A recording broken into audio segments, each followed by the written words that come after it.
देने की बात जब आती है तो मैं हर तरह से समझाना चाहता हूँ, देते रहो, नहीं तो बहुत मुश्किल हो जाएगी, घुट जाओगे। दरवाजे और खिड़कियां, दरवाजे और खिड़कियां रहें सदा ही बंद, तो घर की सफल सुगंध फिर बन जाती दुर्गंध।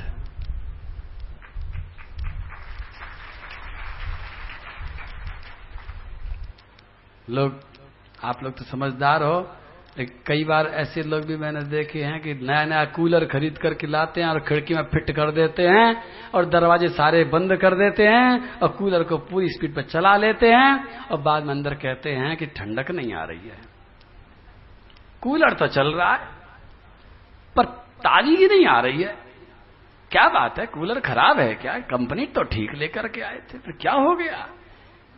कभी कभी कोई आदमी आकर के कहता है कि भाई साहब सामने वाली खिड़की खोल दो, फिर ताजी हवा आएगी। बोले ऐसे पागल थोड़ी हैं, अगर सामने वाली खिड़की खोल देंगे तो गांठ की हवा और निकल जाएगी। हमें गांठ की हवा खोनी चाहिए, हमको तो नई हवा और चाहिए। अब वो समझाता है कि जब तक पुरानी बासी निकलेगी नहीं तब तक नई कैसे आएगी। बोले हमें नहीं पता, लेकिन हमको तो बासी क्या हो, ताजी है, हवा निकालनी ही नहीं है।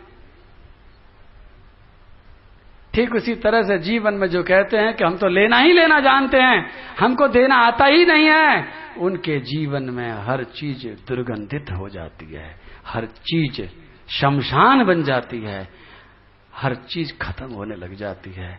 उस बाहर जैसे आदमी जब मर जाता है तो बॉडी तो दिखती है, मरी हुई बॉडी दिखती है, उसको संभाल करके रख सकते हो, तेल में डाल के रख सकते हो, बर्फ में जमा करके रख सकते हो, लेकिन वो आदमी जिंदा नहीं है, वो मरा हुआ आदमी है। और मरा हुआ आदमी जहां रहता है वो शमशान कहलाता है, वो घर नहीं कहलाता। इसी तरह से जिसके घर में हर समय चीजों को लाया ही लाया जाता है और जहां से कुछ बांटा नहीं जाता है, उस घर में चीजें भी धीरे धीरे मरने लग जाती हैं और वो घर भी शमशान जैसा बनने लग जाता है।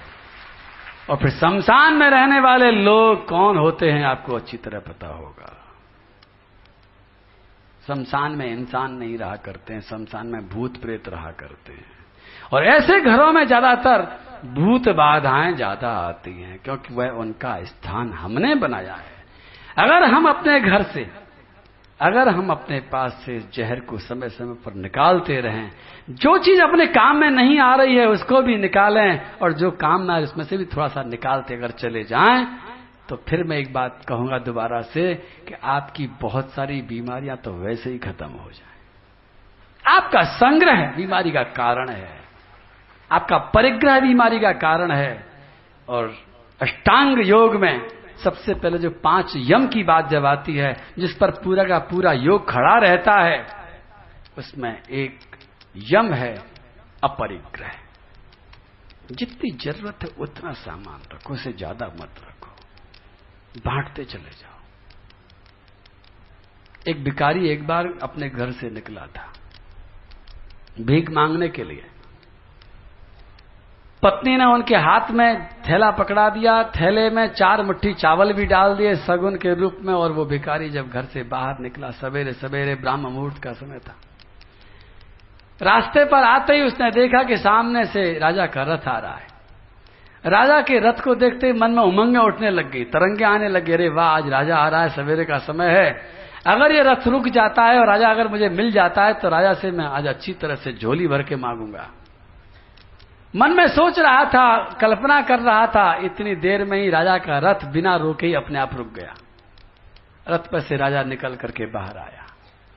वो कुछ अपनी झोली को पसार करके मांगे, उससे पहले राजा के हाथ में एक झोली थी, राजा ने अपनी झोली को पसार दिया और भिखारी के सामने झोली को पसार करके मांगने के लिए, भिक्षाम देहि, थक रह गया भिखारी, ये राजा होकर के मुझसे मांगता है। राजा ने पहचान लिया ये भिखारी है, इसकी वेशभूषा बता रही, इसकी थैला, इसकी झोली बता रही है। राजा ने कहा, भिखारी मैं अच्छी तरह समझ गया हूं कि तू भी भिखारी है और मैं भी आज भिखारी हूं, लेकिन मैं बड़ा भिखारी हूं, तू छोटा भिखारी है, क्योंकि आज मुझे सब कुछ होते हुए भी आज मांगना पड़ रहा है, क्योंकि गुरुजी ने कहा है विशेष मुहूर्त निकाल करके आदेश दिया है कि इसी ब्राह्मण मुहूर्त में जो पहला आदमी मिलेगा उससे मुझे भीख मांगनी है। इस पूरे राज्य में कोई संकट आने वाला है, उस संकट से बचने का उपाय बताया है। इसलिए हे भिक्षुक, तुम मुझे कुछ भी भिखारी समझ करके या राजा समझ करके भिक्षा दे दो। मैं जानता हूं तुमने कभी दिया नहीं है, लिया ही लिया है, लेकिन आज मैं कह रहा हूं दे दो। भिखारी ने राजा की बात मान करके अपनी थैली में हाथ घुसाया, मुट्ठी बांधी, बाहर निकालने की कोशिश करी, लेकिन मुट्ठी भी बड़ी विचित्र हो गई। अंदर जाकर के बाहर आने का नाम ही नहीं ले रही है, क्योंकि आज तक दिया नहीं है। मुट्ठी को भी संस्कार नहीं है, हाथ बाहर नहीं आ रहा है। वो जोर लगा रहा है लेकिन हाथ बाहर आना नहीं चाहता है। राजा सामने खड़ा, राजा कहता है कि भिखारी, मैं समझ रहा हूं कि कठिनाई है, लेकिन दे दो। मैं देख रहा हूं तुम्हारी झोली में 4 मुट्ठी चावल पड़े हैं, ज्यादा नहीं मांगता हूं, 1 मुट्ठी दे दो। बहुत देर तक मिन्नतें करने के बाद, बहुत देर तक आग्रह करने के बाद में भी राजा सफल नहीं हुआ। भिखारी ने हाथ को झाड़ा और खाली हाथ बाहर निकाल करके माथे पर हाथ रख करके सोचने लग गया, क्या करूं। भिखारी ने कहा कि मैं क्या करूं, कैसे करूं। राजा ने कहा, सोचो मत, मुहूर्त निकल जाएगा। एक काम करो, दोबारा हाथ को अंदर डालो, मुट्ठी भर के मत दो, एक चुटकी भर के दे दो। भिखारी ने दोबारा से हाथ को झोले में घुसाया, चुटकी भरी, और चुटकी 3 उंगली और 1 अंगूठे से भरी जाती है, कम से कम 4 उंगली से ही भरी जाती है। लेकिन जब 4 उंगली से चुटकी उसने बांधी तो वो चुटकी भी जैसे भारी हो गई हो, बाहर निकलने का नाम नहीं ले रही है। राजा देख रहा है, राजा कह रहा है और कम दे दो, लेकिन मना मत करना, आज का दिन बहुत विशेष दिन है। और अंत में उस भिखारी ने बड़ी मुश्किल से हिम्मत करके 1 उंगली और 1 अंगूठे को मिला करके चुटकी बनाई और 2 चावल के दाने उठाए और बड़ी मुश्किल से जोर लगा करके राजा की झोली में डाल दिए। राजा ने देखा 2 चावल, अपनी थैली को समेटा, माथे से लगाया, रथ में बैठा और रथ हाँक दिया। रथ चला गया और वो भिखारी रथ को देखता का देखता रह गया। मूड खराब हो गया, चेहरे पर उदासी छा गई। फिर पूरे दिन वो नहीं मुस्कुराया। पूरे दिन वो 2 चावलों को याद करता रहा और मनी मन में रोता रहा कि मैंने इतनी बड़ी गलती क्यों कर दी, मैं राजा के कहने में क्यों आ गया, मैंने 2 चावल का नुकसान क्यों करा दिया। चलता रहा, भीख मांगता रहा, लेकिन मन में सोचता रहा। उस दिन पता नहीं क्या हुआ था कि उसको बड़ी भीख मिली, उसके थैले भर गए, थैले के अंदर कई थैले थे वो भी भर गए। दोनों कंधों पर खूब सारा सामान, अनाज, फल, मेवा, कपड़े, धन सब लेकर के जब वो रात को अपने घर लौटा, पत्नी ने देखा कि इतना सामान तो आज तक कभी नहीं मिला था। उसने मुस्कुरा के स्वागत किया, हंस करके पूछा, अरे आज का दिन तो बड़ा सुंदर दिन है, कितना सारा सामान लेके आए हो। वो मुस्कुरा रही थी, पर ये नहीं मुस्कुरा रहा था। ये मुंह बना के बोला, चुप रह, बात मत कर, मूड खराब हो रहा है। अरे इतना सारा सामान लेकर के आए हो, क्या बात हो गई। बोले जो मिल गया उसकी बात मत कर, सवेरे सवेरे नुकसान हो गया बहुत बड़ा। क्या हो गया। बोले राजा ने मेरे से भिक्षा मांगी और 2 चावल के दाने मैंने राजा को दे दिए, अभी तक समझ नहीं आ रहा हूं मैंने गलती क्यों कर दी।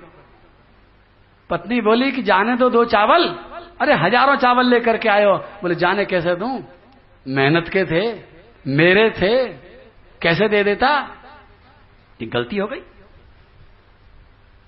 पत्नी ने जबरदस्ती उस थैली को लिया,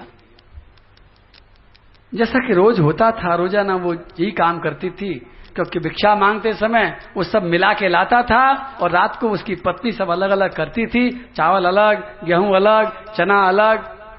और उस दिन भी वो अलग अलग करने लगी। वो दूर जाकर के ऐसे बैठ गया, उदास, 2 चावलों को याद कर रहा है, रो रहा है उनको। इतने में ही पत्नी ने देखा कि उसी अनाज की ढेरी में 2 चमकदार चीज हैं। उसने ध्यान से देखा तो हाथ में लिया तो 2 लंबे लंबे चावल थे, सोने के। सोने के चावल उसने देखे, अचानक उल्लास में चीख करके बोली, अरे सोने के चावल, किसने दिया आपको सोने के चावल। वो बैठा था दूर। बोले कौन से, दिखाया तो देखते आंखें फटी रह गई। उसने कहा ये तो 2 वही चावल है जो मैंने राजा को दिए थे। और उसके बाद जो उसकी दशा हुई होगी वो आप अंदाज लगा लो कि फिर सिर पीट पीट करके रोने लगा कि ऐसे मुझे पता होता तो मैं सारी की सारी झोली उसके झोली में डाल देता, सारे सोने के हो जाते। लेकिन अब क्या हो? लेकिन सत्य ये है, परम सत्य ये है, तथ्य ये है कि जो हम रोक लेते हैं वो मिट्टी हो जाता है और जो हम बांट देते हैं वो सोना हो जाता है, जो हम दे देंगे। इसलिए भागवत बार बार कहती है, ब्रह्मा जी भी कहते हैं, श्री कृष्ण भी कहते हैं, और यहां पर ये कथा भी कहती है कि देते जाना, देते जाना, देते जाना।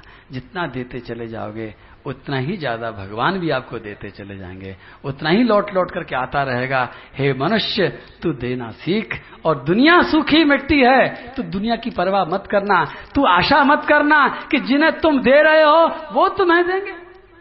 अगर तुमने आशा करी तो नहीं दे पाओगे।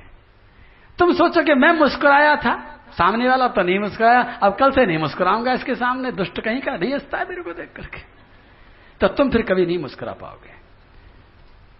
तुम सोचते हो हमने प्रणाम किया था, इसने आशीर्वाद भी नहीं दिया, मुंह बना लिया, अब कल से प्रणाम नहीं करेंगे, तो मैं कहता हूं रहने तो आज से ही काय कर रहे हो। लेकिन कर्म करने का मतलब यह होता है कि हम बिना किसी की सहायता के, बिना किसी के सहयोग के और बिना किसी आशा के इस मनुष्य जीवन को अगर सफल करना चाहते हैं तो हम कर्म करने के लिए दृढ़ संकल्प हैं, उसके फल की इच्छा के लिए हम नहीं आए।